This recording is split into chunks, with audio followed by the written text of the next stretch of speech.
শুরু করিতেছি মহান সৃষ্টিকর্তার নামে, যিনি পরম করুণাময় এবং অত্যন্ত দয়ালু। আমি অত্যন্ত আনন্দিত যে আজ গতকালকে যে ভিডিওটি আমরা করেছিলাম, যে চকরিয়ার যে মা মেয়েকে যে রশি দিয়ে বেঁধে নিয়ে যাওয়া হয়েছিল, এই ব্যাপারে আমরা বলেছিলাম যে তদন্ত করে ব্যবস্থা নেওয়ার জন্য। আমরা আজকে সকালেই শুনতে পেয়েছি। আমি প্রথমেই ধন্যবাদ জানাই যে মাননীয় সুপ্রিম কোর্টের হাইকোর্ট বিভাগের একটি বেঞ্চ বলে দিয়েছেন যে তারা এই ব্যাপারটি লক্ষ্য করে দেখতেছেন, যদি তদন্তে কোনো ধরনের গাফিলাতি হয় তাহলে তারা অবশ্যই এটার মধ্যে ইন্টারফেয়ার করবেন। আমি ধন্যবাদ জানাচ্ছি গিয়ে চকরিয়ার সিনিয়র জুডিশিয়াল ম্যাজিস্ট্রেট আদালতকে, যারা স্বপ্রণোদিত হয়ে এই মামলাটি নিয়েছেন।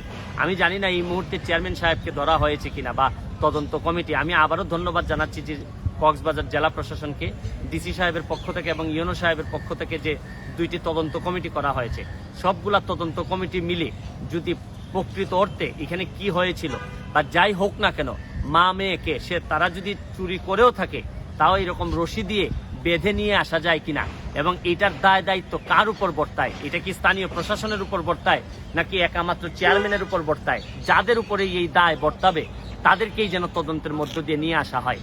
আমি আবারও ধন্যবাদ জানাচ্ছি। সম্ভবত এই সারা বাংলাদেশের সোশ্যাল মিডিয়ার মানুষ যখন একত্রিত হয়ে যখন কোনো বিচার চায়, এই বিচার যে আসলে সম্ভব এটা সোশ্যাল মিডিয়া প্রমাণ করেছে। দেখেন, একদিনের ব্যবধানে এতগুলা তদন্ত কমিটি, এতগুলা মানুষ কাজ করতেছে। বিভিন্ন সূত্রে খবর পাচ্ছি যে চেয়ারম্যান সাহেব আত্মগোপনে আছে, কেউ কেউ বলতেছেন যে উনাকে ধরা হয়েছে কিনা আমি জানি না। তবে আমার কথা হচ্ছে গিয়ে যে প্রকৃত অর্থে তদন্ত করে চেয়ারম্যানের দায় কতটুকু বা চেয়ারম্যান ছাড়াও আর কার কার দায় আছে, যারাই দায়বদ্ধ আছেন এই ব্যাপারে, তাদের সবাইকে যেন আইনের আওতায় নিয়ে আসা হয়।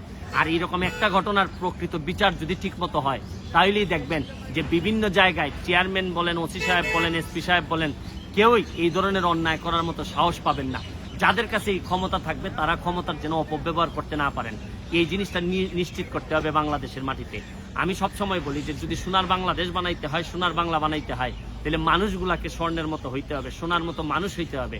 আপনি মানুষ যদি খারাপ হয়, তারা যদি দুর্নীতিবাজ হয়, তাহলে তাদের পক্ষে এই ধরনের স্ট্যান্ড নেওয়া সম্ভব না।